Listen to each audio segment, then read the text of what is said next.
I'm Lars Kronmark from the Culinary Institute of America in Napa Valley, and we are going to make a toast with white spicy bean puree, wilted greens, topped with olive oil. We're going to use pre-cooked navy beans, delicious multigrain bread. Over here in my little pitcher, I have a little bit of vegetable stock, olive oil, garlic, red chili flakes, and I also have some rosemary and some sage. Take the Swiss chard, which I'm going to take the stem out in the middle. I recommend this because it's fairly tough and can be take a little time to cook. So I discharge that, and then just tear it apart in small pieces, and this will become the topping of our spicy white bean puree toast. So we're going to heat up the pan, medium heat. Take your garlic and your chili flakes, also your olive oil, and what we're going to do is we're going to quickly heat up and sear off the garlic with the beans. So first of all, I use about 2/3 of the olive oil. In this olive oil, I like to sweat my garlic. Again, don't use it all, we use some for the greens too. And I cook this off until I can smell it. With that, I put some of my chili flakes. At this point, I'm going to add my pre-cooked drained white beans. The beans need to be heated up to cook better, or to puree better in my food processor here next to me. And I do this on medium heat for 2 to 3 minutes. Okay, I'm also going to add my rosemary and my sage. If you have dry, you can certainly use that. I had some fresh. It works really well. And this is something that most people have in their herb garden today. After I have heated up the beans, I will go ahead and add them to the food processor. Add them right in here.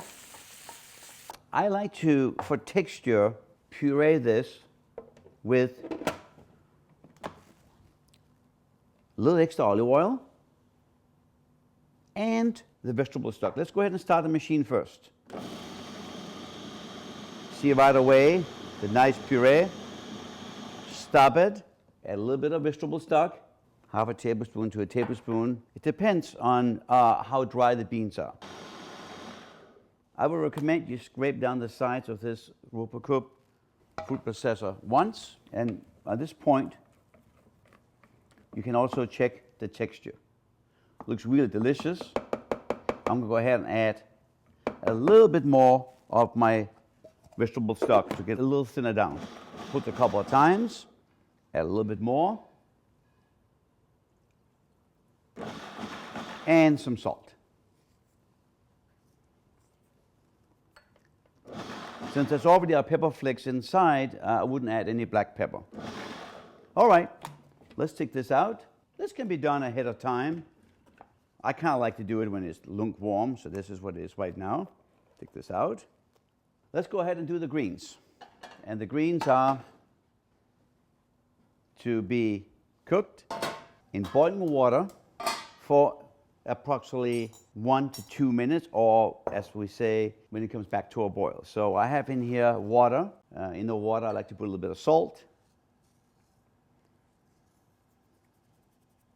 And this will go into the boiling water.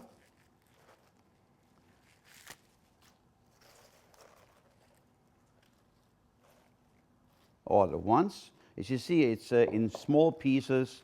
You can tear it apart.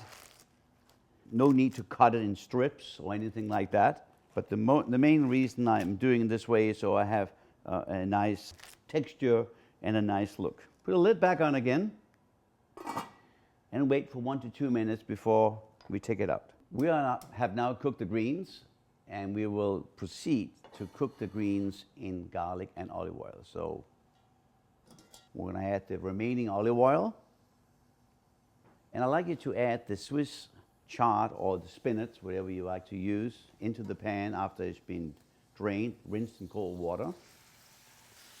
Then the garlic. A little salt and pepper.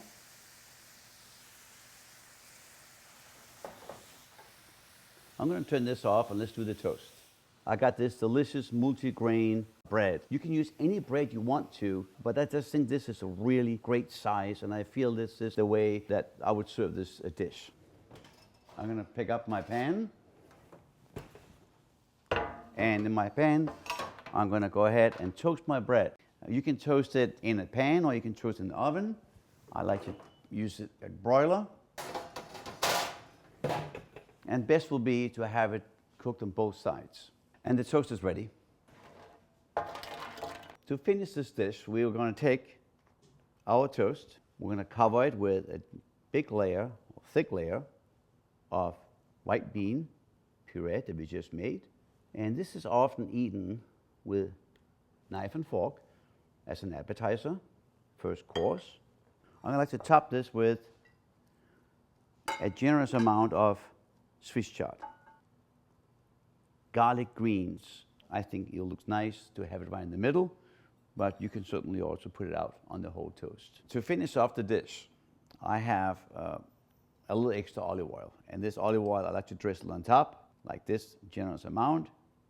And here we have our bruschetta with spicy white beans, wilted garlic greens on a beautiful piece of multigrain toast.